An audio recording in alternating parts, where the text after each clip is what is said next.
जय गोपीजनवल्लभ गिरिवरधारी।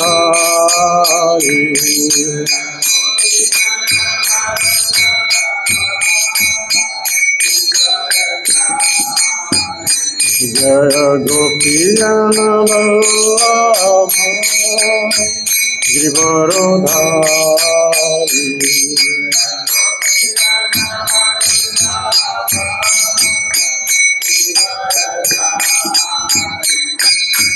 यशोदानन्दन व्रज जनरञ्जन।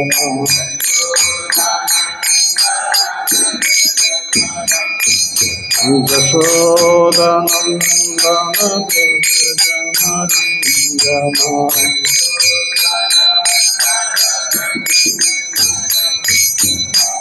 यमुनातीरावनचारी।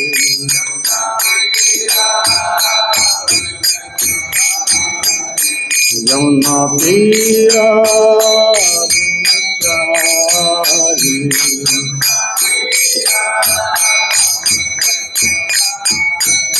जय राधा माधव कुंज बिहारी।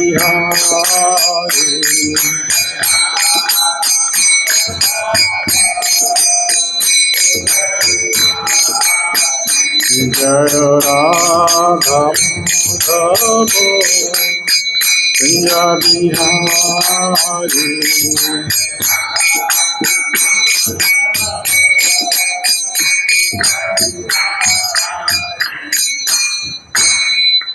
जय श्री श्री राधा माधव की। जय श्री श्री राधा गोविंद देव की।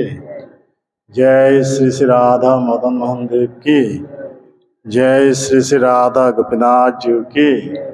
जय श्री श्री श्रीनाथ जी की। जय श्री श्री गौर निताई की। जय श्री श्री सीताराम लक्ष्मण हनुमान जी की। जय श्री श्री जगन्नाथ बलदेव सुभद्रा महारानी की। जय जगत गुरु श्री प्रभुपाद की। जय पतित पावन श्री गुरुदेव की। जय श्री चैतन्य चरितामृत महाकाव्य की। जय श्रीमद् भक्त वृंद की। निताई गौर प्रमानंदे हरे।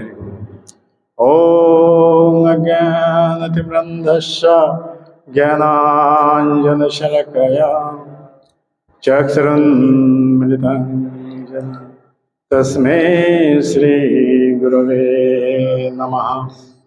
श्रीचैतन्यमनोभीष्टं स्थापितं येन भूतले स्वयं ददाति स्वपदान्तिकम्। वन्देऽहं श्रीगुरु श्रीयुतपदकमलं श्रीगुरुं वैष्णवांश्च श्रीरूपं साग्रजातं सहगण रघुनाथान्वितं तं सजीवं साद्वैतं सावधूतं परिजनसहितं कृष्ण चैतन्यदेवं श्रीराधा कृष्ण पदं सहगण ललिता श्रीविशाखान्तांश। हे कृष्ण करुणा सिंधु दीनबंधु जगत्पते गोपीश गोपिकान्त राधाकान्त नमोस्तुते। तप्त कांचन गौरांगी राधे वृंदावनेश्वरी वृषभानुसुत देवी प्रणमामि हरि। वाञ्छाकल्पतरुभ्यश्च कृपा सिन्धुभ्यैव च पतितानं पावनेभ्यो वैष्णवेभ्यो नमो नमः। नमो महावदन्नाय कृष्ण प्रेम प्रदायते कृष्णाय कृष्ण चैतन्य नमः गरीतिसे नमः। नीलाचल निवासाय नित्याय परमात्मने बलभद्र सुभद्राभ्यां जगन्नाथाय ते नमः। जय श्री कृष्ण चैतन्य प्रभु नित्यानंद श्री अद्वैत गदाधर श्रीवासदि गौर भक्तवृंदम। हरे कृष्णा कृष्णा कृष्णा हरे हरे, हरे राम राम राम हरे हरे। ओम नमो भगवते वासुदेवाय।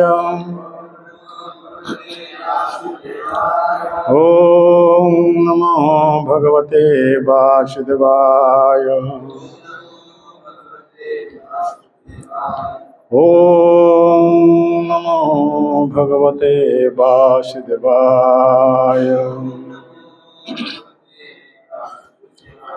आनंद लीलामय विग्रहाय हेमावदीपोच विसुंदराय तस्मै मां प्रेम रस प्रदाय चैतन्य चंद्राय नमो नमस्ते। चैतन्य चंद्राय नमो नमस्ते।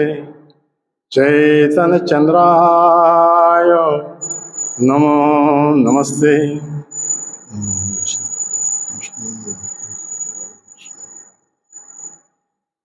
श्रीमद् श्री चैतन्य चरितामृत मध्य लीला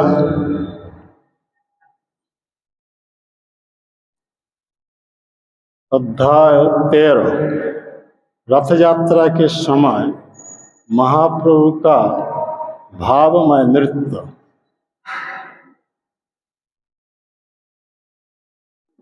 इस चैप्टर में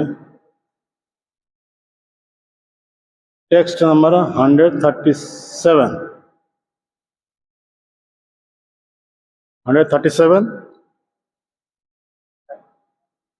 है।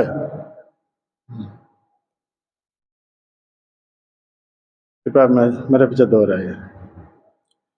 अन्येर हृदय मनो मोर मन वृंदावन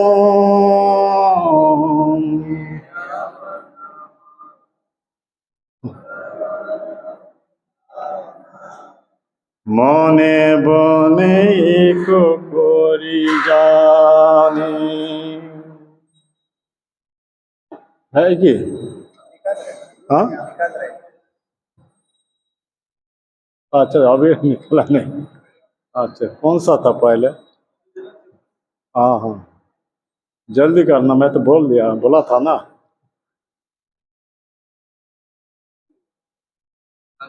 आ गया, बोर्ड पर आ गया, डिस्प्ले हो।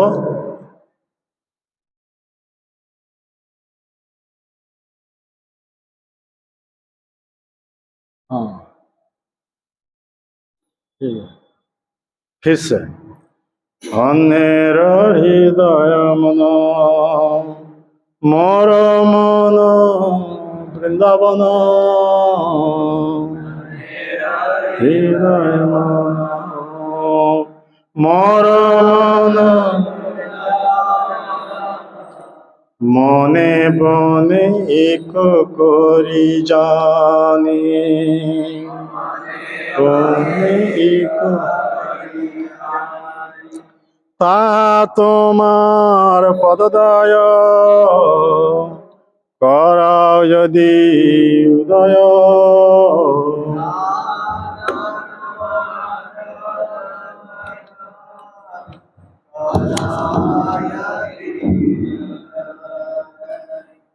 তবে তোমার পূর্ণ কৃপা মানি।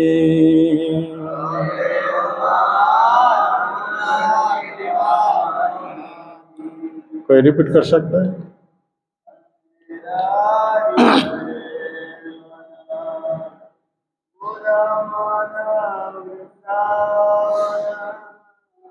अन्येर हृदय मन मोर मन वृंदावना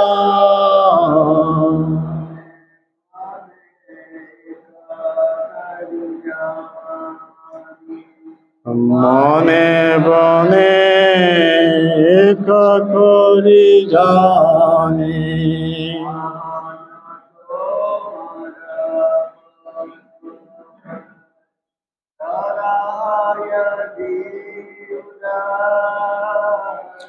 তাহা তোমার পদোদয়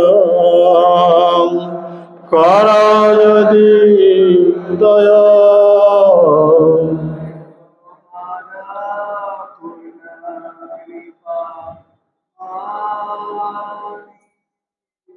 তবে তোমার পূর্ণ কৃপা মানি और कई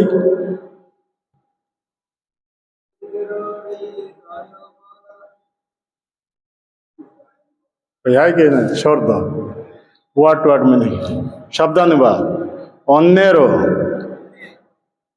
बोलिए अन्येरो दूसरों के हृदय हृदय मन मन मोर मन मेरा मन वृंदावन वृंदावन की चेतना चेतना के बारे बोल रहे हैं कॉन्शसनेस के बारे दो प्रकार है एक मौन है दूसरे चेतना है इसके बारे बोल रहे हैं मोने मन के साथ बने वृंदावन के साथ एक कोरी एक करके जानी मैं जानती हूँ ताहा वहाँ वृंदावन में तुम्हार आपके पदोदय दोनों चरण कमल कराहो करहो यदि यदि उदय प्रकट तबे तब तुम्हारो आपकी पूर्ण पूर्ण कृपा कृपा मानी मैं मानूं अनुवाद कृपा कर मेरे पीछे दो रहे श्रीमती राधा रानी के भाव में श्री चैतन्य महाप्रभु ने कहा अधिकांश लोगों के लिए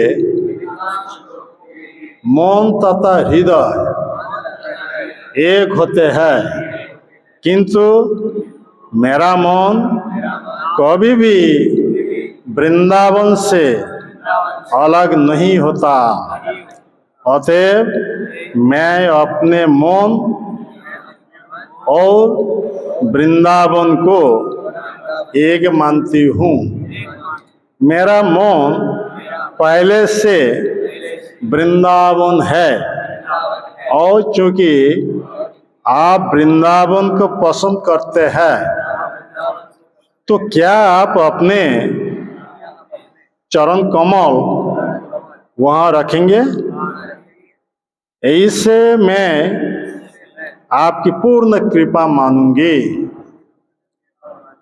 इस पर श्रील प्रभुपाद जी का तात्पर्य है ध्यान से सुनिए मन का काम है सोचना समझना तथा इच्छा करना थिंकिंग फीलिंग विलिंग इसके बारे में बोल रहा है इसी के द्वारा मन भौतिक रूप से अनुकूल वस्तुओं को स्वीकार करता है और प्रतिकूल वस्तुओं का त्याग करता है साधारण लोगों की ऐसी ही चेतना रहती है लेकिन जब मन कुछ भी स्वीकार या त्याग नहीं करता और केवल भगवान के चरणों कमल में दृढ़ता से स्थिर रहता है तो उसका मन वृंदावन के समान बन जाता है वृंदावन का मतलब क्या है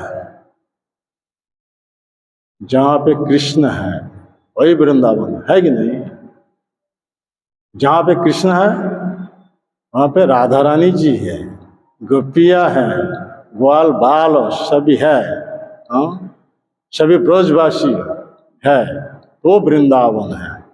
इसके बारे में बोल रहा है, जहाँ कृष्ण है वही श्रीमती राधा रानी, गोपिया, ग्वाल बाल तथा उन सभी ब्रजवासी है। ये वृंदावन है। जैसे ही कोई अपना मन कृष्ण पर केंद्रित करता है, ऐसे ही उसका मन वृंदावन के समान बन जाता है।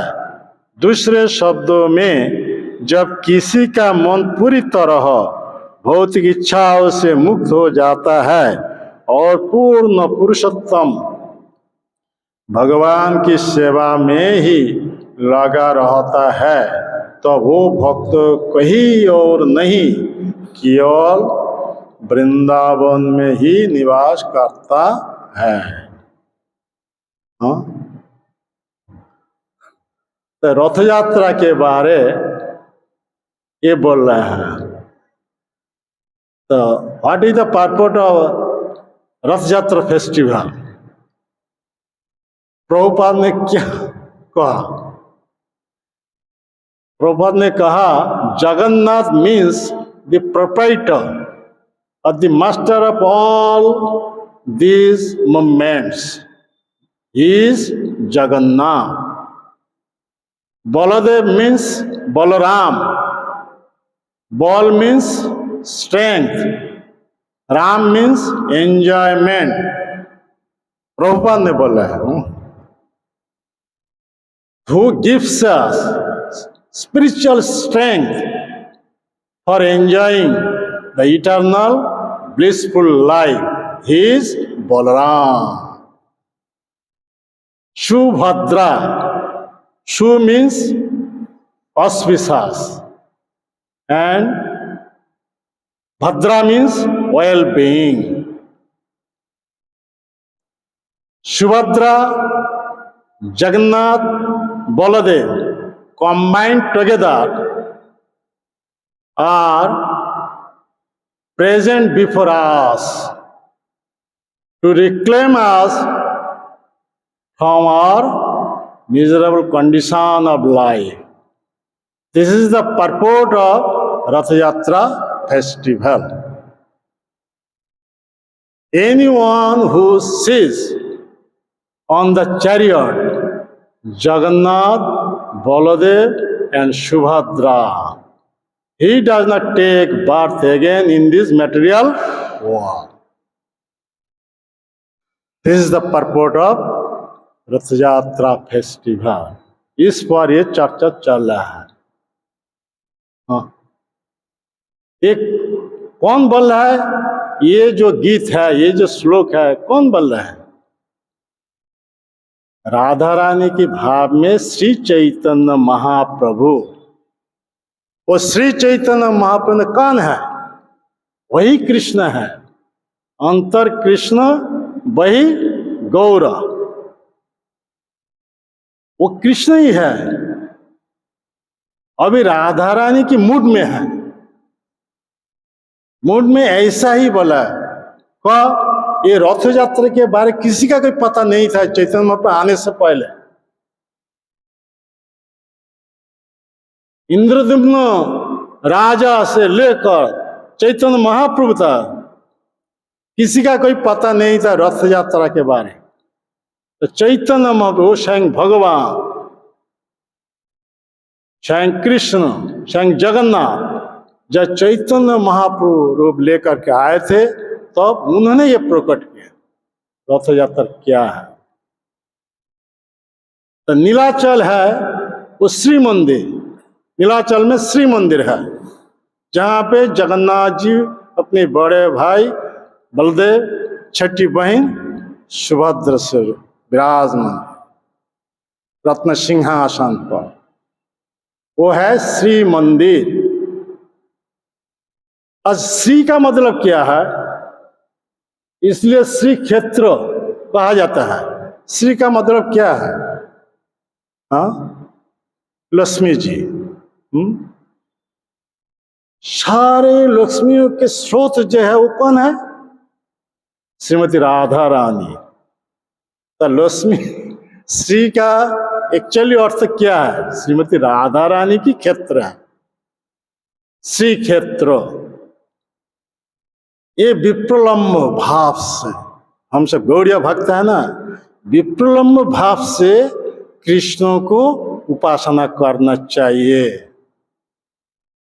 ये महाप्रभु हम सभी की ये शिक्षा दे है। कृष्ण इस जगत में आए थे, कब आए थे? द्वापर युग अंत में। द्वापर युग का आयु कितना है? 8,64,000। ये द्वापर युग का सब खत्म होने वाला है, लास्ट 125 साल बाकी था। उस समय भगवान कृष्ण इस जगत में अवतरित हुए थे। इसलिए चैतन्य चरितामृत में बताते हैं, ब्रह्मार एक दिन तीहों एक बार अवतीर्ण होइया करें प्रकट बिहार। कृष्ण हर युग में आते नहीं, ब्रह्मा के दिन में एक बार आते हैं। ब्रह्मा का एक दिन का अर्थ क्या है? 1000 चतुर्युग है। एक चतुर्युग का मतलब सत्य, त्रेता, द्वापर तथा कली। ऐसा ही 1000 चतुर्युग ब्रह्मा के 12 घंटे एक दिन है। एक दिन में भगवान कृष्ण एक बार आते हैं। तो हर युग में कौन आते हैं? हर युग में भगवान का अवतार, युग अवतार आते हैं। संभवामी युगे युगे, हर युग में युग अवतार आते हैं। लेकिन कृष्ण स्वयं भगवान, पूर्ण पुरुषोत्तम भगवान कृष्ण कभी आते नहीं। द्वापर युग अंत में वो आते हैं ब्रह्मा के दिन में। ब्रह्मा का एक दिन में 14 मनु आते हैं। एक मनु का शासन पीरियड कितना है? 71 चतुर्युग है। 71 चतुर्युग। तो कौन सा मनु का शासन पीरियड में आते हैं? 7 मनवंतर। इसके पहले 6 मनु का शासन पीरियड वो खत्म हो गया, पहले हो गया। तो पहले जो मनु था, नंबर 1 स्वयंभुव मनु, ब्रह्मा जी के बेटे थे। 71 चतुर्युग बीत जाने के बाद दूसरे मनु सारोचिष मनु, उसके बाद तीसरे मनु उत्तम मनु, चौथा मनु तामस मनु, पांचवा मनु रैवत मनु, छठा मनु सारोचिष मनु, चाक्षुष मनु, सॉरी चाक्षुष मनु। अभी 7वें मनु के शासन पीरियड चल रहा है। एक मनु का शासन पीरियड है 71 चतुर्युग। 71 चतुर्युग में से 27 चतुर्युग बीत गए, अभी 28 चतुर्युग चल रहा है। 1000 चतुर्युग का मतलब है सत्य के बाद द्वापर, द्वापर के बाद त्रेता, त्रेता के बाद कली। हजारों चतुर्युग में से 999 चतुर्युग इस नियम से आवर्तित होते हैं। लेकिन एक चतुर्युग व्यत्यय वो है विपरीत है, जो अभी चल रहा है, नियम से नहीं। सत्ययुग के बाद द्वापर युग आना था, लेकिन आ गया था त्रेतायुग, त्रेतायुग के बाद द्वापर युग। इसलिए चैतन्य चरितामृत में बताया गया है, अष्टाविंश चतुर्युग द्वापरेर शेषे ब्रजे सहित कृष्ण हयन प्रकाश। भगवान अपना धाम गोलक वृंदावन से वो भूमि यहाँ पे भेजा था। वो भौम वृंदावन है, इसलिए अलग अलग वृंदावन है। हाँ, चीज गोलक वृंदावन में जो है वो नित्य वृंदावन है, गोलक वृंदावन। उस वृंदावन में कुछ अंश ये भौम जगत में प्रकट किया, तो वो भौम वृंदावन, जहाँ पे भगवान कृष्ण कितना साल तक थे? 11 साल, 10 साल 8 महीना, लगभग 11 साल तक थे वृंदावन। इसके बाद वो छोड़ के चला गया मथुरा में, मथुरा से कहा, द्वारका में। तो भगवान द्वापर युग अंत में आए थे,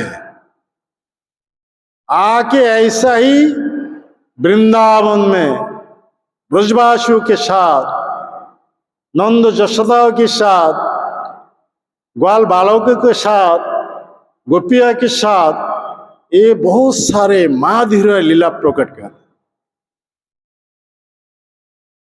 तब 11 साल पूर्ण होने से पहले बड़े भाई बलराम के साथ निकल गए, वृंदावन छोड़ के कहा चले गए, मथुरा। वृंदावन वासियों ने तो दुख की सागर में डूब गए कृष्ण के विरह से। कृष्ण क्या वचन दिया था, मैं असुरों को कत्ल कर जल्दी आ जाऊंगा, ये बोला था। लेकिन बीत गया कितना साल, मथुरा में जाके कंस को वध किया। कंस के जो ससुर है वो जरासंध बदला लेने के लिए हर साल में 23 अक्षौहिणी सेना लेकर के आते थे। कृष्ण बलराम सभी को कत्ल करते थे, फिर भी वो छोड़ देते उनको, फिर भी कलेक्ट करके लाते थे। ऐसा ही कितना बार, 17 बार, हर साल में ऐसे 18 साल में। जब उस समय काल जवन के साथ लेकर के आए थे जरासंध, रण भूमि से छोड़ के भाग गए कृष्ण, रणचोर। इसके लिए, इसलिए उनका एक नाम है क्या, रणचोर। तो भगवान ही भगवान, हाँ, रण से भाग जाने से भी आदमी श्रद्धा भाव से पूजा करते हैं।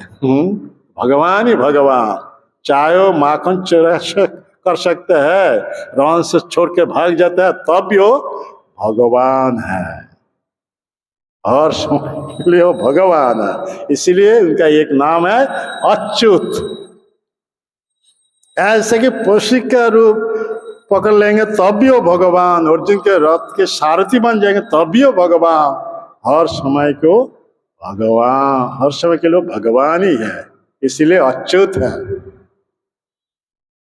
तो मथुरा से जब चले गए कहाँ, द्वारका में, द्वारका में जाके वहां पे गृहस्थ आश्रम में घुस गए। भगवान कृष्ण की कितने पत्नी थे, हाँ, कितने, 16,108 पत्नी थे। कितना बड़ा फैमिली बना है, यादव फैमिली। लेकिन वो कृष्ण वहां पे ही है द्वारका में, दिन में एक स्वरूप में, कृष्ण स्वरूप में। जब रात होता था तब अपने आप को 16,108 रूप से विस्तार करके हर पत्नी के पास उपस्थित थे। लेकिन शरीर उधारी है कहाँ, द्वारका में। मन कहाँ पे है, वृंदावन में। इसलिए इस श्लोक में क्या बताते हैं, ये जो श्लोक है ना, इसमें बताते हैं, अन्यर हृदय मन मोर वृंदावन मने बने एक करी जानी, ताहा तुम्हार पदोदय कराओ यदि उदय, तबे तुम्हार पूर्ण कृपा मानी। राधा रानी की भाव से वो कृष्ण अभी चैतन्य महाप्रभु लेकर के आके रथ के सामने जगन्नाथ जी को देखभाल करके ऐसा ही बोल रहा है, रथ को खींच रहा है। ये चैतन्य महाप्रभु है। तो चैतन्य, ये जो है राधा रानी की भाव जो है, तो वहां पे कृष्ण द्वारका में है, लेकिन उनका मन हर समय वृंदावन में उपस्थित है।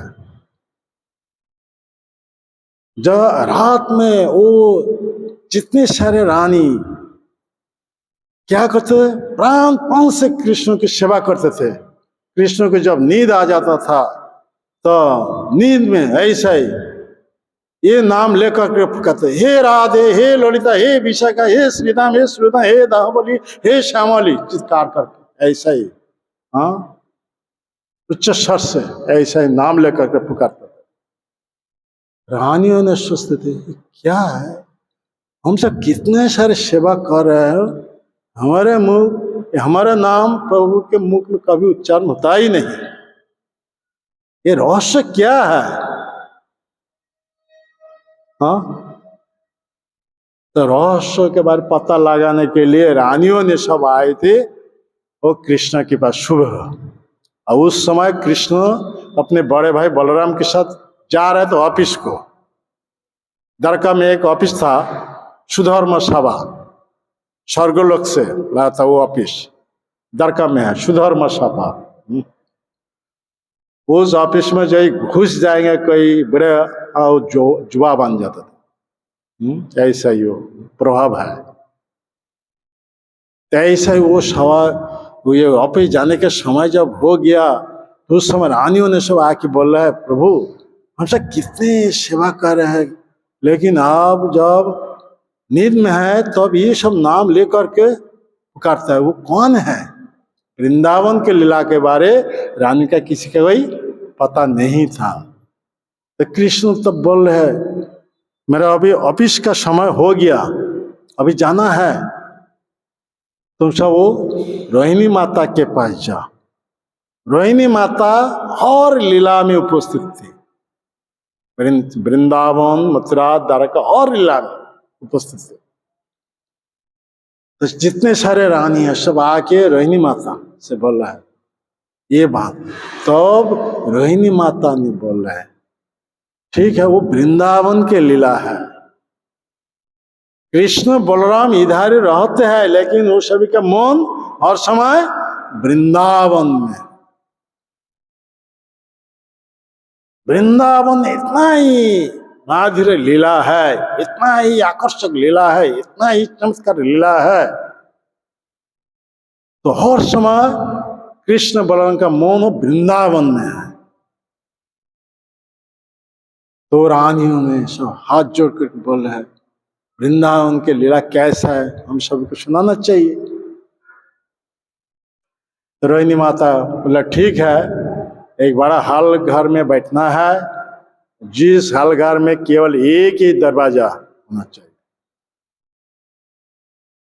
तो 16,108 रानी हॉल घर में सब बैठ गए और वैशासन पर बैठ गए वो रोहिणी माता जी।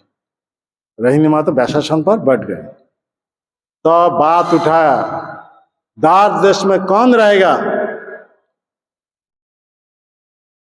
तो रानियों ने तब क्या किए, कृष्ण बलराम की छठी बहन जो सुभद्रा बोल करके वो दार देश में खड़ा करते। बोला था कभी अलाउ नहीं करना चाहिए, जब कृष्ण बलराम आएंगे तो कभी अलाउ नहीं करना, अंदर में कभी अलाउ नहीं करना चाहिए। तो कृष्ण बलराम उस समय ऑफिस में थे, सुधर्म सभा में थे, और रोहिणी माता वृंदावन की माधुर्य लीला के बारे बोल रहे हैं। यशोदा मैया की जो वात्सल्य लीला हुआ था उसके बारे में बोल रहे, इतना ही आकर्षक, इतना ही आकर्षक, सुनने से ही सब तन्मय हो गए जितने शरीरानी। सुभद्रा भी ऐसा ही शरीर दशा में नहीं है, कथा पर है, कथा में तो डूब गए। और कृष्ण तब बलराम जी से ये बोला है, रोहिणी माता मेरे वृंदावन के लीला के बारे में बोल रहा है, अभी निकलना है सुनने के लिए, तो छोड़ के आ गए। दार देश में वो है सुभद्रा देवी ऐसा हाथ प्रसारित करके खड़ा हो करके सुन ले। कृष्ण बलराम आ गए, इधर वो कृष्ण और राइट दाएं वो बलराम जी। बोले अंदर में क्या चल रहा है? सुभद्रा जी ने बोले जो भी चला है अंदर में जा नहीं सकते, यहाँ पे खड़ा है, वहां पे खड़ा है। और उस वृंदावन के वो जो रानी ये गोपियों के साथ जो माधुर्य लिया, राधा रानी के साथ जो माधुर्य लिया, उसके बारे चर्चा चला। ये सुन करके जगह कृष्ण बलराम सुभद्रा जी का पाव अंदर में घुस गया, सुभद्रा जी के हाथ भी अंदर में घुस गया, कृष्ण बलराम के हाथ संकुचित होकर हाथ पर्सन आ गया, आंख विस्फारित हो गया, बड़ा बड़ा हो गया जगन्नाथ जी का आंख। हाँ, पलक गिरता है क्या? नहीं, ऐसा ही इस पलक बन गया। इतना आकर्षक, इतना माधुर्य लीला है वृंदावन के लिए।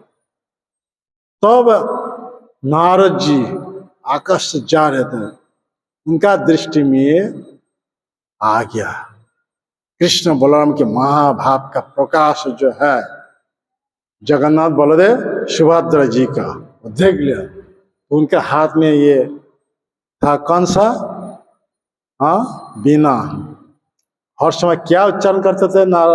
करता है नारद मुनि, नारायण नारायण उच्चारण करके वहां पे आ गए। ये सुन के कृष्ण बलराम के जो महाभाव अंतरित हो गया, स्वाभाविक अवस्था में आ गए। तो नारद जी हाथ जोड़ के बोल रहे हैं, प्रभु आपका महाभाव का जो प्रकाश है मैं देख लिया, तो आपसे मेरा ये विनती है, इसके बाद कलियुग आएगा, कलियुग आदमी सब माया की चंगल में रहेंगे, मायो कली के कबल में रहेंगे, भक्ति छोड़ के सब अधर्म में फंस जाएंगे, तो सब कैसे उद्धार होंगे? इसलिए ये रूप किसी एक स्थान पर प्रकट करना। तो कृष्ण तथास्तु कर दिया। नारद मुनि की ये बात रक्षा करने के लिए कृष्ण बलराम सुभद्रा जी महाभाव के रूप में वो श्री मंदिर में रत्न सिंहासन पर दारु ब्रह्म रूप में विराजमान है। और इंद्रदुम्न राजा के पास दारु ब्रह्म रूप लेकर के प्रकट होते हैं। कृष्ण बलराम सुभद्रा देवी, वो जो दारु ब्रह्म का जो रूप है ना, इंद्रदुम्न राजा के पास। तो इंद्रदुम्न राजा ने जगन्नाथ जी से ये 3 वर मंगा था। पहला नंबर वर क्या था? मेरे कोई पुत्र संतान नहीं रहेगा। तो जगन्नाथ जी तथास्तु कर दिया। तो सुन के इंद्रदुम्न राजा की पत्नी कौन है? गुंडीचा। गुंडीचा देवी बहुत दुखित हो गई।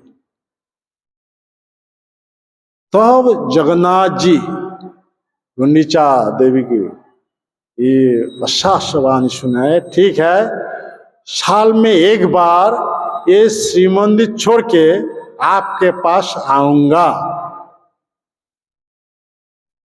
तो है रथ यात्रा।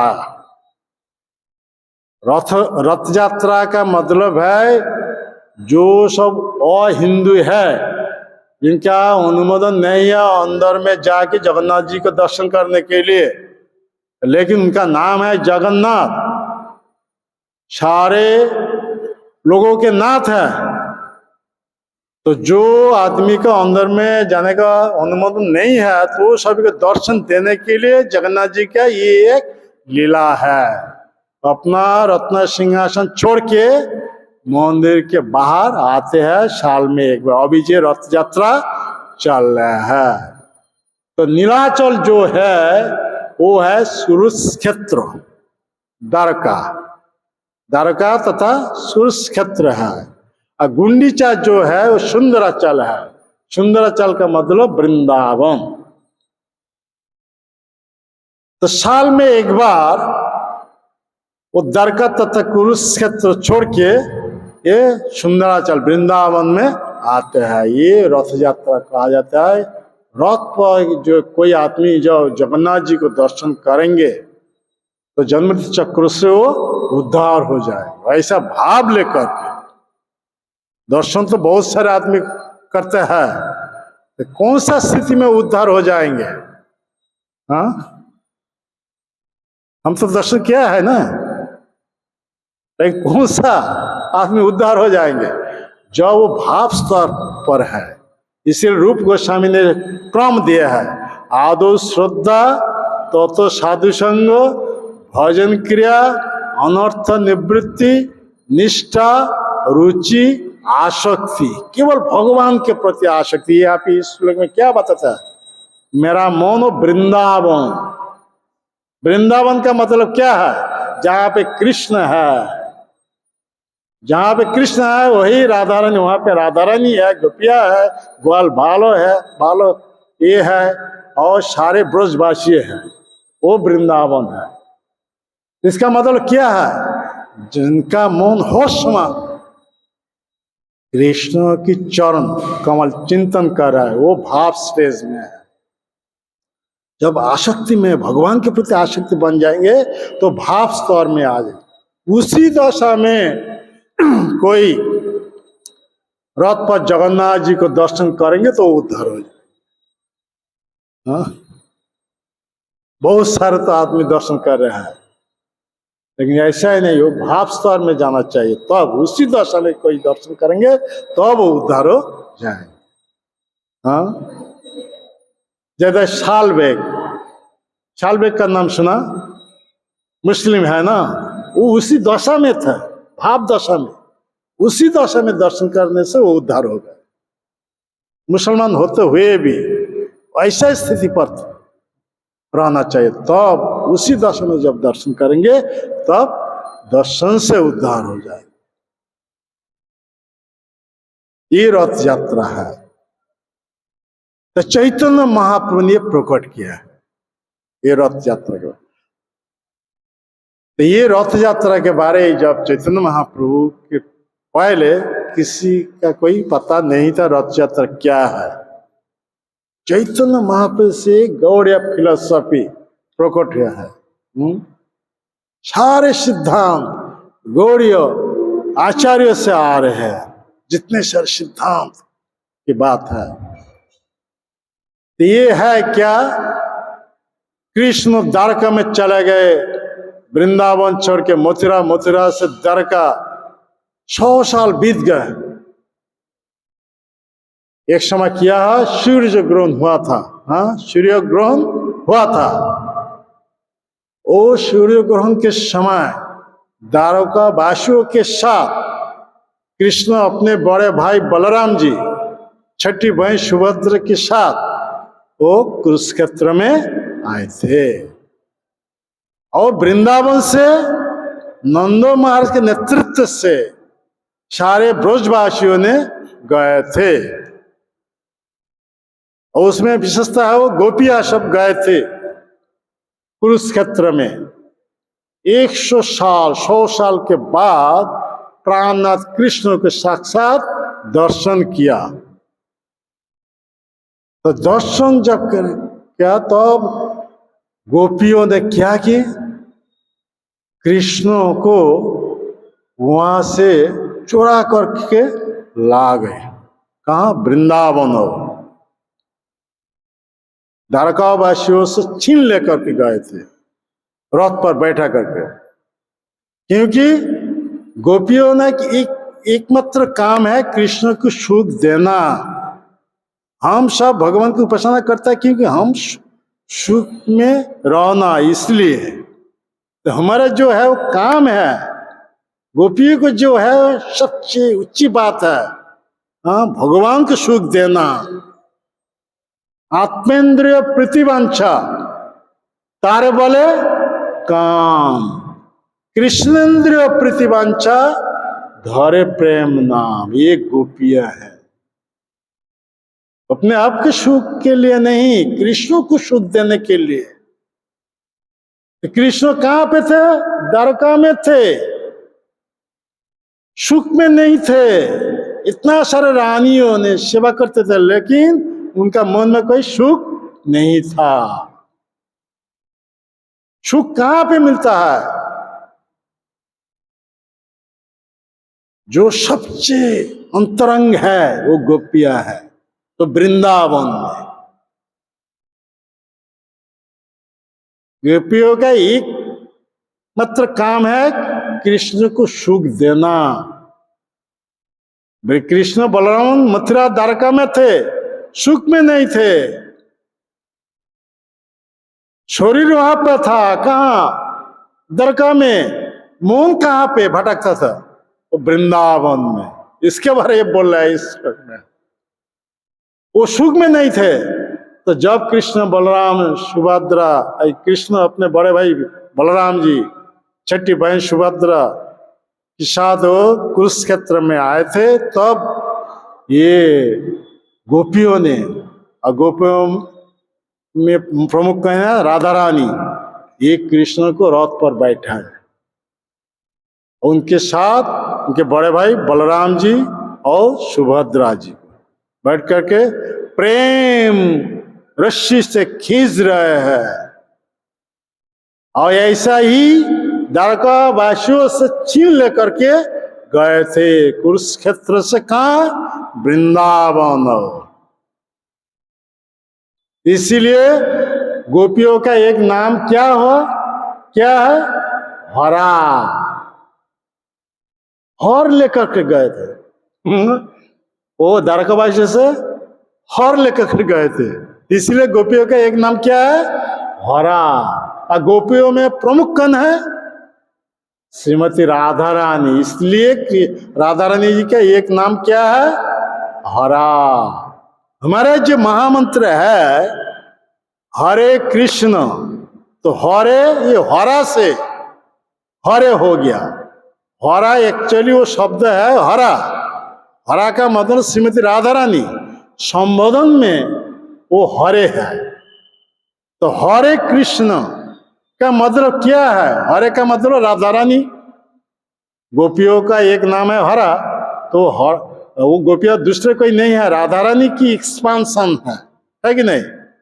तो गोपियों का प्रमुख है श्रीमती राधा रानी। राधा रानी जी के एक नाम है हरा। तो हरा से हरे, तो हरे का मतलब श्रीमती राधा रानी।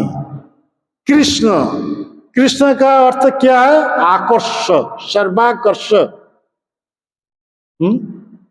तो हरे कृष्ण का अर्थ क्या है? हरे का मतलब राधा रानी, कृष्ण, कृष्ण सर्वाकर्षक कृष्ण है, तो हरे कृष्ण का अर्थ है राधा कृष्ण। तो महामंत्र में हरे कृष्ण कृष्ण कृष्ण हरे हरे, इसका अर्थ क्या है? राधा कृष्ण कृष्ण कृष्ण राधा राधा। फिर भी बोल रहा है हरे रामो राम राम हरे हरे। यहाँ पे जो राम है वो कौन है? हाँ, कृष्ण ही है, क्योंकि हरे का अर्थ क्या है? राधा। तो राधा के पास कौन रहेगा? दशरथ नंद राम जी, हाँ, बलराम जी, परशुराम जी नहीं। वो जशोदानंदन कृष्ण है। तो कृष्ण का मतलब वो जशोदा के नंदन जो है, जशोदानंदन कृष्ण है। तो हरे राम का अर्थ क्या? हरे शब्द का अर्थ है राधा, और राम का शब्द, और राम का अर्थ क्या है? कृष्ण।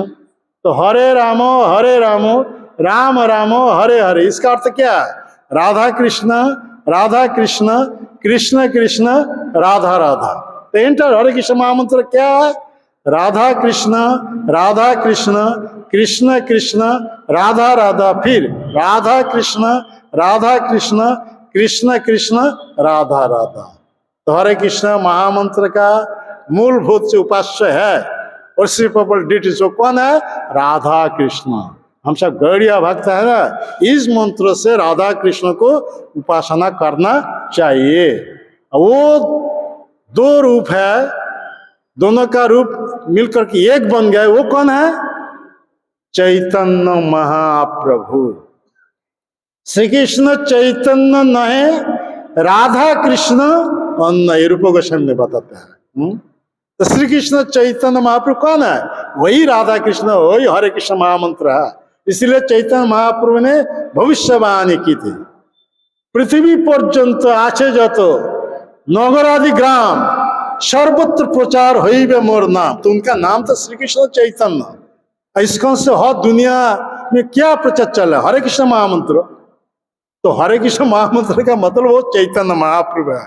चैतन्य महाप्रभु के नाम है, क्योंकि वो चैतन्य महाप्रभु स्वयं ही खुद के राधा कृष्ण है। समझ रहे हैं? ये प्रेम नाम है। हम सब कलि युग का आदमी है, सत्य युग का जो धर्म वो हम नहीं पालन कर सकते, क्योंकि वो शुद्ध भाव से, शुद्ध मन से भगवान का ध्यान करना है। हमारे किसी का मन शुद्ध नहीं है, क्योंकि कलियुग चल रहा है। कलियुग आदमी के हाथ में क्या मैसेज गिफ्ट, वो मोबाइल फोन उठा दिया, वो मोबाइल आदमी को मन खींच करके उसमें एंगेज कर दिया, हर समय मोबाइल हाथ में। वो क्या ऐसे भगवान का ध्यान कर सकता है क्या? नहीं। दूषित मन है, कलुषित मन है, इस मन से कभी भगवान का ध्यान नहीं कर सकते। तो सत्ययुग का जो धर्म वो हमारे लिए नहीं, त्रेता युग को जो धर्म है यज्ञ अनुष्ठान वो भी नहीं, द्वापर युग का जो धर्म था शुद्ध भाव से भगवान की पूजा अर्चना वो भी नहीं है। कलियुग के लिए केवल नाम, मुंह में भगवान का नाम उच्चारण करने से ही पिछले जितने प्रकार के पाप कर्म का भोग करना ही था उससे मुक्त हो जाएंगे। बोलिए साहब, हाथ उठा करके हरे कृष्णा कृष्णा कृष्णा हरे हरे, हरे राम राम राम हरे हरे। इस कलियुग में दो प्रकार के काम करना है। मुंह में भगवान का नाम उच्चारण करना, हमारे ये दुर्लभ मनुष्य मिला है, इस मनुष्य शरीर से भगवान को भक्ति भाव से प्रणाम करना। ये कंक्लूजन भागवत अंतिम श्लोक में दिया गया है। नाम संकीर्तन जस्य सर्व पाप प्रोनाशनम प्रणाम दुख शमनं संग नमामि हरिं परम। और ये नाम गोलक वृंदावन में हर समय चल रहा है। ये जो नाम है, कौन सा नाम है?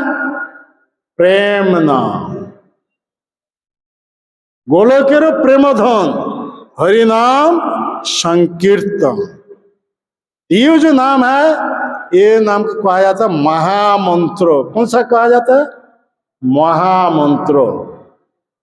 फिर भी बात आएगा, मंत्र क्या है, महामंत्र क्या है? किसी का पता है? मंत्र क्या है, महामंत्र क्या है? जिसमें तीन चीज है वो मंत्र है, और जिसमें एक ही चीज है वो महामंत्र है। जैसा गायत्री, वेद में जितने सारे हैं वो सब मंत्र है, केवल एक ही महामंत्र है। इति षोडशोकम नाम नाम कोलि कल्मष नाशनम नातर परतर उपाय सर्व वेदेषु दृश्यते। शास्त्र में ये बताया गया है जो कलियुग आदमी के लिए केवल नाम, ये 16 नाम है। हरे कृष्ण महामंत्र कितना नाम है? 16 नाम है। हरे कृष्ण कृष्ण कृष्ण हरे हरे, हरे राम राम राम हरे हरे। कितना है? 16 है। जिस मंत्र में 16 नाम है वो कलियुग आदमी के लिए एकमात्र धर्म है। इस नाम उच्चारण करने से और प्रकार के कलम से, और प्रकार के जो पाप कर्म का फल भोगना था उससे मुक्त हो जाएंगे। इति षोडशोकम नाम नाम कोलि कल्मष नाशनम, कल्मष से मुक्त हो जाएंगे। ना तर परतो उपाय सर्व वेदेषु दृश्यते।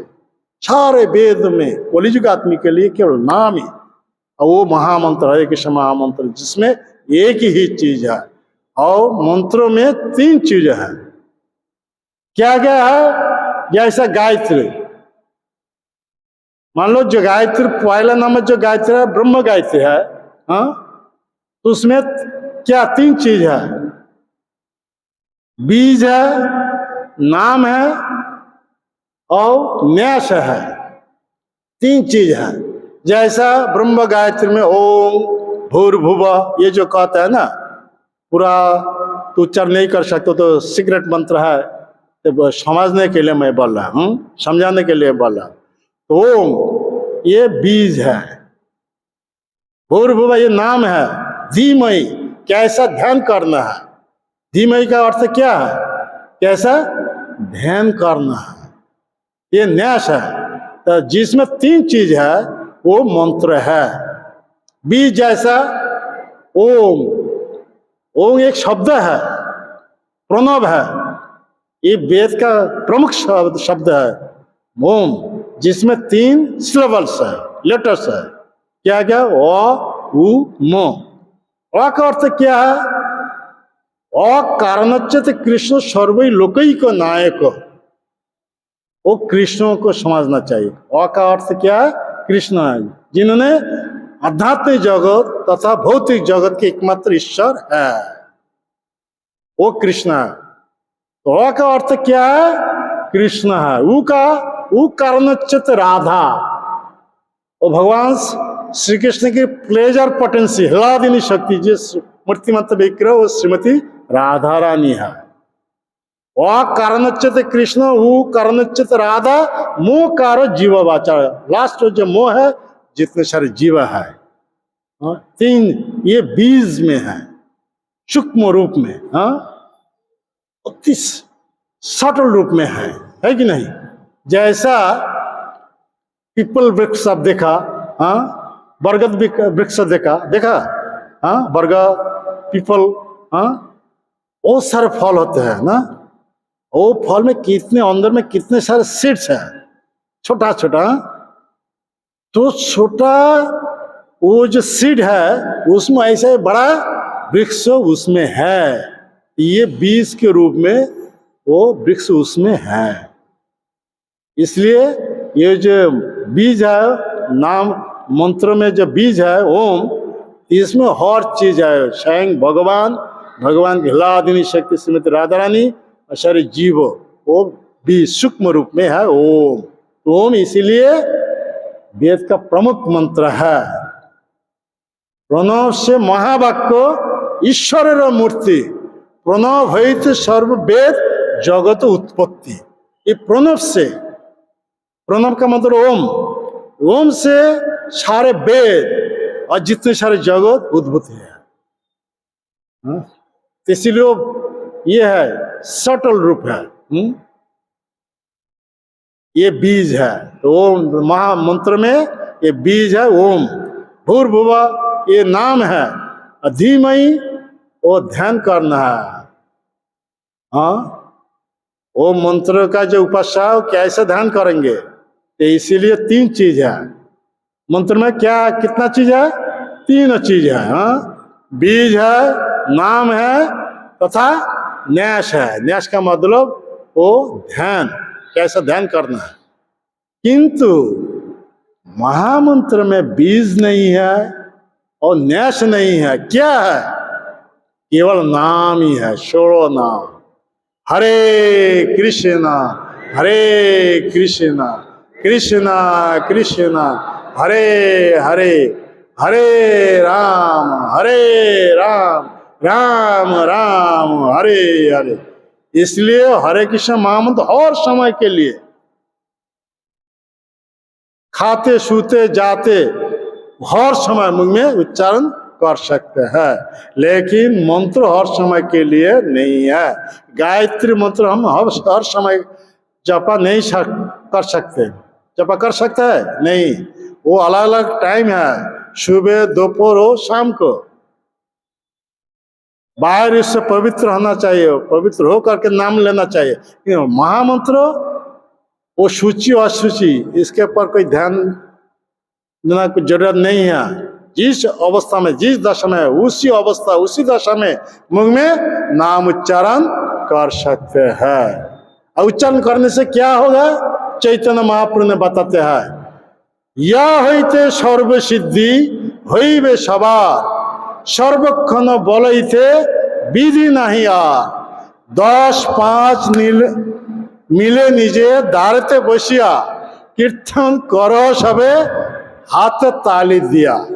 कितना सुंदर धर्म दिया है चैतन्य महाप्रभु हम सभी के लिए, कितना सुंदर धर्म।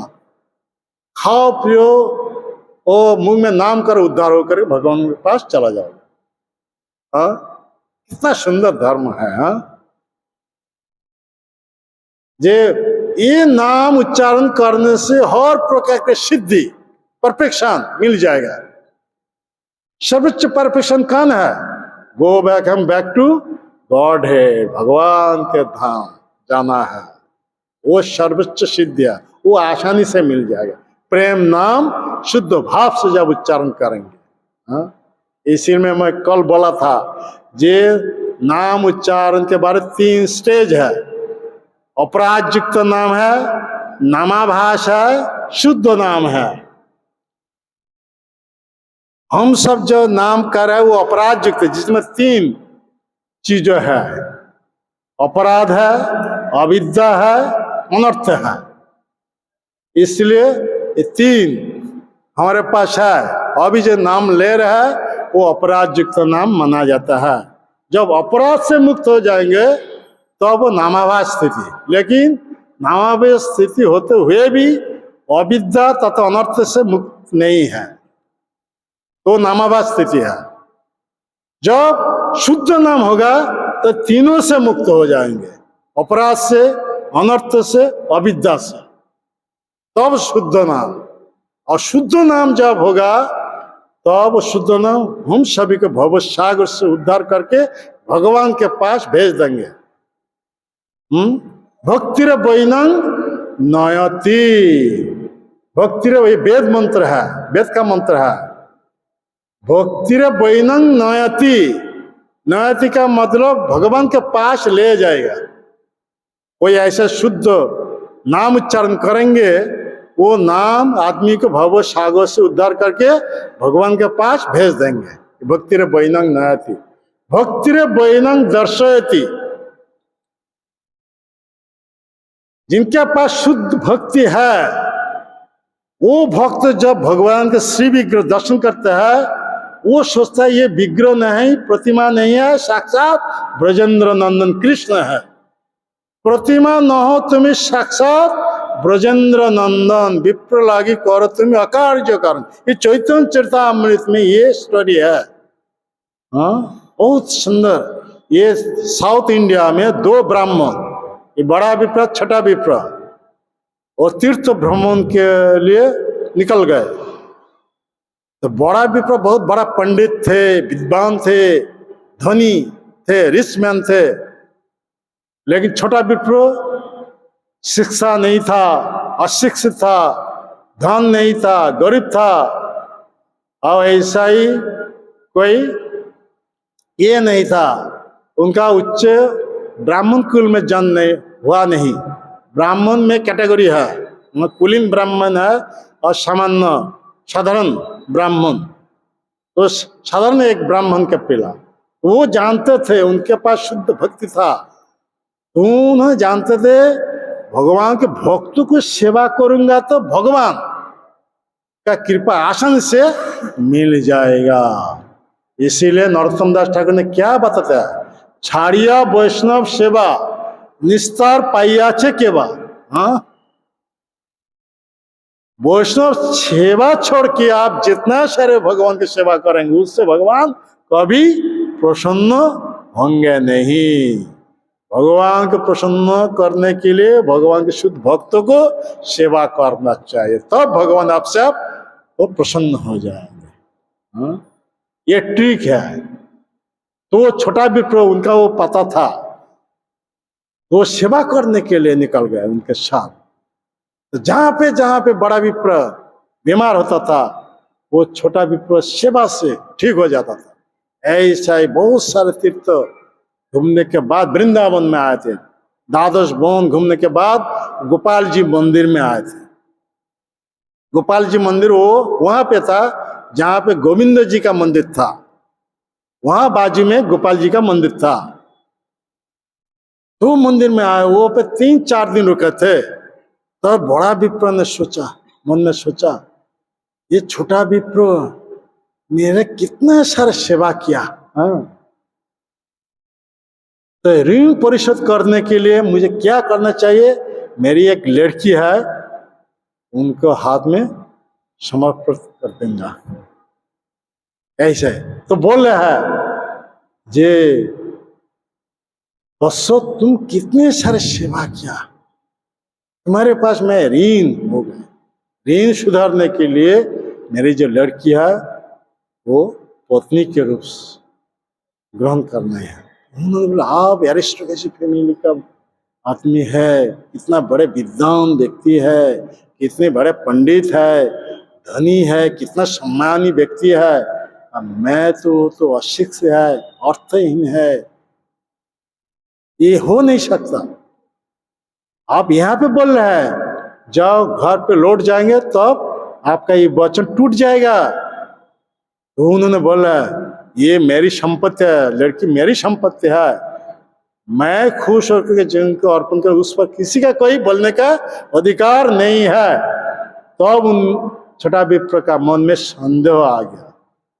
ठीक है, आप जो चाहते हैं तो इसलिए आपको शर्त करना चाहिए, ये गोपाल जी को साक्षी बनाना चाहिए। तो बड़ा विप्र ने तो बोला गोपाल तुम साक्षी हो, मेरी जो लड़की है छठा विप्र के साथ शादी बना दूंगा।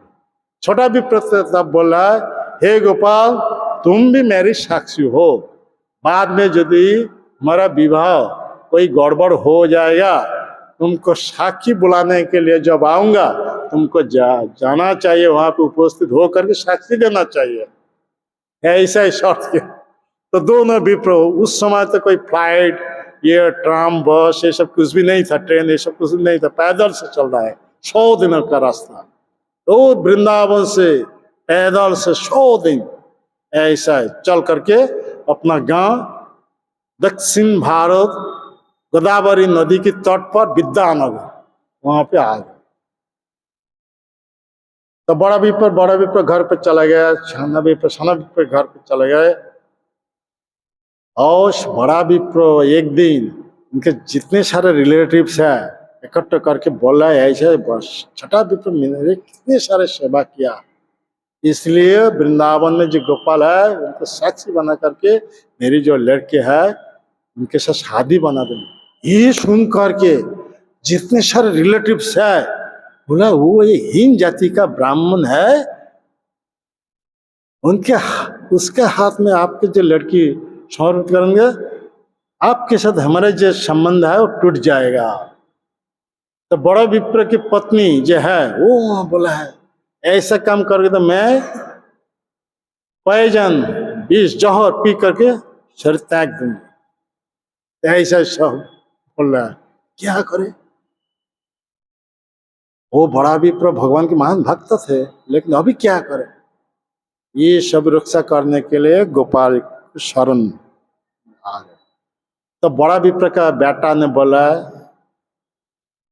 जब छठा विप्र एक सभा बुलाएंगे, आपको वहां पे जब उपस्थित कराएंगे तो आपसे जब पूछेंगे तो आपको ये बताना चाहिए मेरा ज्यादा उम्र हो गया, मेरा दिमाग ठीक नहीं है, तो अब क्या बोल दे उसके बारे में कोई याद नहीं है, बस इसके बाद जो कुछ करना है मैं करूँ। देखिए ये कितना अच्छा छल कपट है। तो 2-4 दिन के बाद छोटा विप्र आ गए। बड़ा विप्र के पास बड़ा विप्र का बेटा है तो सब चुपचाप है। छोटा विप्र ने तो बोल रहे हैं क्या आप वृंदावन में गोपाल के सामने जो शर्त किया तो क्या हुआ। तो बड़ा विप्र के बेटा बोले क्या हुआ, इसका मतलब क्या है ना, आपके पिता वो गोपाल को साक्षी बना करके ये शर्त किया आपकी जो बहन है मेरे से शादी बने, ये करके वो छड़ी ले करके उठाए पीटने के लिए। ठीक है बैठे बैठे थोड़ा क्लास चल रहा है। तो भाग गए छोटा विप्र, देखभाल कर भाग गए भाई भी तो कर। गाँव के जो बड़े बड़े आदमी है ना, उस समय तो कोर्ट कचहरी ये सब नहीं था, हाँ हाई कोर्ट सुप्रीम कोर्ट नहीं था, ये ब्रिटिश के समय से चालू हुआ ना, उसके पहले तो नहीं था। हाँ तो वो क्या कि गांव के जितने सारे बड़े बड़े आदमी बुला करके एक दिन एक सभा बुलाए। तो सभा में बड़ा विप्र छठा विप्र उपस्थित है। तो पूछे उनसे पूछे क्या आप ऐसे शर्त किया था? तो बड़ा विप्र ने बोला है, मेरा ज्यादा उम्र है गया, मेरा दिमाग तो ठीक नहीं है, कब क्या बोला तो उसके बारे में कोई याद नहीं। तो बड़ा विप्र का बेटा उठ करके बोला, हाँ ये मेरा पिताजी के साथ गया था तीर्थ परिभ्रमण करने के लिए। पिता के पास बहुत सारे धन था, अर्थ था। वो क्या किए, वो धुतुरा एक जो बिच्चे है ना शिव पूजा में लगता है, वो खिला दिया, दे बेहोश कर दिया। पिताजी के पास जितने सारे अर्थ सब आत्मसात कर लिया, और अभी घर पे आके बोला मेरा बहन के साथ शादी करने के लिए। तो विचारक ने सब बोल रहे हैं कि यह बात शेख तुम्हारा साक्षी कौन है? तो छोटा विप्र ने बोला, है मेरा साक्षी है वृंदावन में। तो बड़ा विप्र का बेटा वो एक नास्तिक था, वो तो पत्थर से बना हुआ एक मूर्ति हो क्या ऐसे यहाँ पे आके साक्षी देंगे? तो बड़ा विप्र का बेटा उन्होंने बोला, है वो साक्षी यहाँ पे उपस्थित कराएंगे, तो साक्षी उपस्थित होकर के जब साक्षी देंगे तो मेरा जो छठी बहन है उनके साथ शादी बना। तो छोटा विप्र इतना ही दृढ़ विश्वास था, भगवान कितने से बड़े भक्त थे वो छोटा विप्र, दृढ़ विश्वास मैं वो गोपाल को बुला करके यहाँ पे उपस्थित कर दूंगा, ऐसा ही भाव था उनका। तो फिर बोला अभी एक विल लिखना चाहिए इस पर, फिर भी ऐसा कोई छल कपटी चलेगा नहीं। तो ऐसा एक विल लिखा गया। तो वो छठा विप्र वहां से पैदल से चल दे जाके वो वृंदावन पहुंच गए। गोपाल को दंडवत प्रणाम करके बोल रहा, गोपाल तुमको साक्षी बनाया था, अभी मेरा वो विवाह गड़बड़ हो गया, तुमको वहां पे उपस्थित होकर के साक्षी देना है। विग्रह रूप से गोपाल बोल रहे हैं, कृष्ण कहे प्रतिमा चले कोथाओ ना सुनी। तुम कभी सुना मंदिर से कोई मूर्ति मंदिर छोड़ के बाहर जाके वो साक्षी दिया है? ये तो बोल रहा है, छठा विप्र ने बोला, आप तो प्रतिमा हो, तो प्रतिमा होके मेरे साथ बातचीत कर रहे हैं क्यों? बातचीत कर रहे क्योंकि जा नहीं सकते। विप्र कहे प्रतिमा है, कहो के न बानी, बानी का मतलब बातचीत क्यों कर रहे हैं? प्रतिमा तो मतलब चुपचाप रहना, तुम तो मेरे साथ बातचीत कर रहे हो, क्यों जा नहीं सकते? युक्ति से भक्त के पास भगवान सर्वज्ञ होते हुए भी फेल मार गया, परास्त हो गया। देखिए भक्तों की महिमा जगत में फैलाने के लिए भगवान की एक लीला है। भक्त भक्ति से कितना महान बन गए। तब बोल रहा है कृष्ण जी, फिर भी बोल रहे हैं, गोपाल बोल रहे हैं, ठीक है अपना गांव में लौट जाओ, वहां पे सभा बुलाओ, मैं वहां पे उपस्थित होकर साक्षी दूंगा।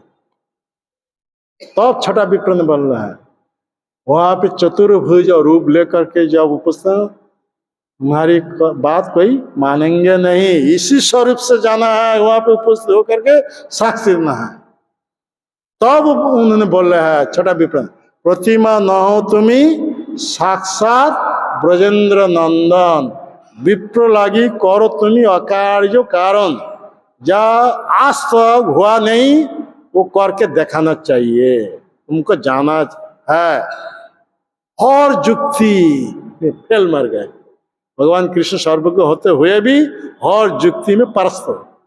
तब बोला ठीक है, अगले दिन सुबह तुम्हारे पीछे पीछे मैं चलूंगा, कभी मुड़ करके पीछे नहीं देखना चाहिए, जहां पे मुड़ करके देखोगे वहां पे रहो जाऊंगा, वहां से 1 इंच आगे नहीं बढ़ सकते। तो ठीक है, वो शर्त मान लिया। फिर भी बोला जहां पे शाम होगा वहां पे एक शेर, पहले तो शेर था अब 1 किलो बन गया ना, एक शेर का चावल मुझे भोग चढ़ाना है, तुम्हारा हाथ से ऐसा भोग खाते खाते तुम्हारे गांव में उपस्थित होगा। ऐसा ही वो मन से ऐसा भीख मांग रहा है, मन से कुक कर रहा है, मन से ऐसा ही भगवान को भोग चढ़ाते हैं, क्योंकि पीछे तो वो देख नहीं सकते मुड़ करके। मानव सेवा इसका माना जाता मन से सेवा, ये बहुत अच्छी की बात है। तो ऐसा ही 100 दिन पैदल से चलते हुए वृंदावन छोड़ के आ गए कहाँ पे? दक्षिण भारत, गोदावरी नदी के तट पर, वो विद्यानगर के पास आ गए। तो छोटा विप्र ने मन में सोचा, सचमुच गोपाल आ रहे हैं कि नहीं? ऐसा ही आवाज हो रहा है। भगवान जब चलता है उनके चरण में जो नुपुर है, रुन झुन शब्द होता है। तो ऐसे शब्द होता था, लेकिन अभी मन में संदेह आ गया, डाउट आ गया, सचमुच गोपाल आ रहे हैं? ऐसे आवाज हो रहा है। गोपाल ने बोला, मुड़ करके जब देखोगे तो वहां पे मैं रोज, मैं तो अभी गांव के पास आ गया, यहाँ पे जब देखूंगा तो यहाँ पे रहेगा आदमी, वो मान लेंगे, कोई अविश्वास करेंगे नहीं। जय ऐसा सोच करके मुड़ करके देखा, ऐसा त्रिभंगा मुरली हाथ में पकड़ कर खड़ा हो गए गोपाल जी। तो इतना शरीर में इतना भाव है, इतना प्रेम आ गया छठा विप्र का। तो प्रणाम करके गांव में जाके बोले, आओ देखने के आओ, वो सब गोपाल साक्षी देने के लिए वृंदावन अपना मंदिर छोड़ के यहाँ पे पैदल से चलते हुए आ गया। गांव के सारे आदमी वहां पे आ गए, देख कर सचकित हो गया। अंदर पर कोटि विनिंद था। हाँ, इतना रूप, भगवान का रूप कैसा है? कंदर्प कोटि कमनीय विशेष शोभं गोविंदम आदि पुरुषं तमहं भजामि। ये भगवान का रूप है। इस जगत में सबसे सुंदर है कंदर्प कामदेव। ऐसे करोड़ों करोड़ों कंदर्प का रूप जो धिक्कार देता है, वो भगवान का रूप है। तो ऐसे उपस्थित हो गए। तो बड़ा विपद, छठा विपद सब वहां पे उपस्थित है। जब सारे गांव के आदमी वहां पे उपस्थित हो गए, तो गोपाल जी साक्षी दे रहा है, ऐसा 2 विप्र दक्षिण भारत से निकाल करके तीर्थ परिभ्रमण में थे, लास्ट वृंदावन में आया था।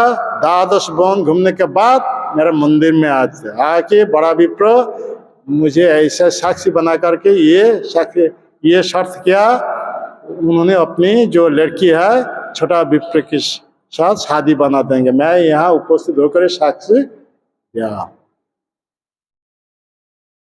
तो उस दिन से वो गोपाल जी का नाम हो गया क्या? साक्षी देने से साक्षी गोपाल बन गया। वहां पे जो राजा थे, बहुत बड़ा भक्त थे, वो भगवान के लिए बहुत सुंदर मंदिर बना दिया, राजभोग की व्यवस्था कर दिया, बहुत सेवा की व्यवस्था कर दिया। पहले राजा सब भक्त थे। ये पुरी के उस समय राजा, उसके बाद पुरी के एक राजा पुरुषोत्तम थे, महाराज प्रताप रुद्र के पिता जो है पुरुषोत्तम, वो भगवान जगन्नाथ जी के महान भक्त थे। तो पुरुषोत्तम देव वो कांची अभियान में निकलते थे, तो उनके साथ जगन्नाथ बलदेव सैनिक वेश धारण करके घोड़ा के पीठ पर सवार होकर कांची राजा के जितने सारे सैनिक थे उनके साथ युद्ध करके सभी को परास्त कर और पुरुषोत्तम देव को विजेता बनाए। तो पुरुषोत्तम देव वो गोपाल के पास जाके विनती किया, मेरा देश में अभी चलना है। तो वो साक्षी गोपाल वहां से लेकर के अभी आए थे कहाँ पे? उनका उस समय कैपिटल था कटक, उड़ीसा में जो कटक था, महानदी के तट पर, वहां पे गोपाल, सखी गोपाल वहां पे लाए थे।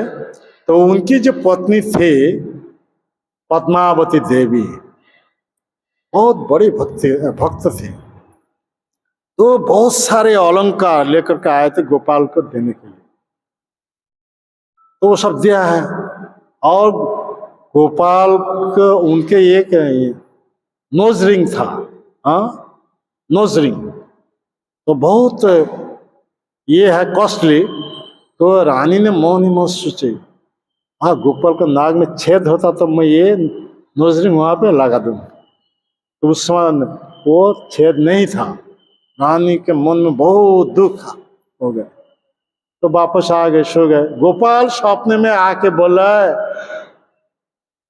रानी, रानी जी, आप जो आपकी जो नोज रिंग पहनने के लिए मन में सोच रहा था, मेरा नाक में छेद है। बचपन में मेरी माता जशोदा वो नाक पर छेद बना दिया था, वो अभी छेद है। आप जो इच्छा की है वो अभी कर सकते हैं। तो अगले दिन राजा के साथ रानी वो जो नोज रिंग पकड़ के आए थे, अभी देखा गोपाल के नाक पर एक छेद है, तो वहां पे वो नोज रिंग लगा दिया। ये गोपाल की मूर्ति रूप, विग्रह रूप से कितना सुंदर लीला प्रकट किया है। इसीलिए चैतन्य चरितामृत में बताया गया है, नाम विग्रह स्वरूप तीन एक रूप, तीन भेद नहीं तीन चिदानंद रूप। ये तीन ही अभिन्न है। भगवान का नाम जो हम ले रहे हैं वो भगवान से अभिन्न है, वो साक्षात भगवान है। कलियुग नाम रूप कृष्ण अवतार, इस कलियुग में वो नाम के रूप में भगवान कृष्ण की अवतार है। अब भगवान का जो श्री विग्रह है भगवान से अभिन्न है। ये साक्षात प्रमाण, प्रत्यक्ष प्रमाण साक्षी गोपाल है। हाँ, पैदल से चलते हुए अपना मंदिर छोड़ के आ गए दक्षिण भारत। हाँ, ये भगवान जब ऐसे शुद्ध भक्ति किसी के पास होगा तो वो प्रत्यक्ष भाव से जब भगवान के श्रीमूर्ति दर्शन करेंगे तो सोचेंगे ये मूर्ति नहीं है, ये साक्षात नंद महाराज के बेटा है, पुत्र है।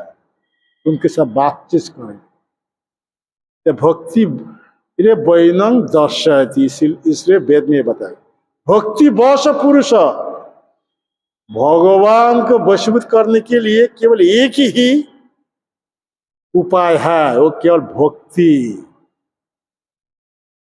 ज्ञान के द्वारा नहीं है, योग के द्वारा नहीं है, सकाम कर्म के द्वारा भगवान को वशीभूत कर नहीं सकते। भगवान को वशीभूत करने के लिए केवल एक ही उपाय है, वो भक्ति। और वो भक्ति कौन है? इस कलियुग में भक्ति जोगो, भक्ति जोगो, भक्ति जोग धन, সেই भक्ति जोग यही कृष्ण नाम स्मरण क्रंद। कलियुग आदमी के लिए केवल नाम ही भक्ति है। हाँ, वो प्रेम नाम है। ऐसा ही प्रेम भाव से वो नाम जब हम लेंगे, वो नाम हम सभी के भव सागर से उद्धार करके भगवान के पास भेज देंगे। हमारा बहुत ज्यादा समय हो गया, क्या करो तो बहुत सारा बात है, यह रखो। तो एक बार सब हाथ उठा करके बोलिए, कलियुग का जो महामंत्र भगवान चैतन्य महाप्रभु दिया है, हरे कृष्णा हरे कृष्णा कृष्णा कृष्णा हरे हरे, हरे राम राम राम हरे हरे। इसलिए चैतन्य महाप्रभु ने क्या बोला है, 10-5 मिली नीचे दारे पे बचे। दारे के मतलब घर पे बैठ करके क्या करना है, सुबह शाम को केवल ताली दे के नाम लेंगे तो भव सागर से उद्धार हो करके भगवान के पास चला जाए। कितना सुंदर धर्म है। तो हम सबके क्या करना चाहिए, वो धर्म चैतन्य महाप्रभु जो दिया है वही धर्म हम सभी को अनुसरण करना चाहिए। वही धर्म है हमारे लिए एकमात्र धर्म है। नाम ही हमारे लिए एकमात्र धर्म है। नाम करना ही हमारे एकमात्र धर्म है। क्या करेंगे सब? हरे कृष्ण करेंगे। हाँ, नाम करना है। हाँ, नाम करने से पिछले जितने प्रकार पाप कर्म का फल भोगना ही था उससे मुक्त हो जाए। फिर से एक बार लास्ट बार बोलिए, हाथ उठा करके जोर से बोलिए, हरे कृष्णा कृष्णा कृष्णा हरे हरे, हरे राम राम राम हरे हरे। बहुत बहुत धन्यवाद। हरे कृष्ण। जय श्रील प्रभुपाद की, जय श्रील गुरुदेव की, जय श्रीमद् भक्त वृंद की, निताई गौर प्रेमानंदे। हरे। Thank you. तो अब ये मेरा पास रहेगा।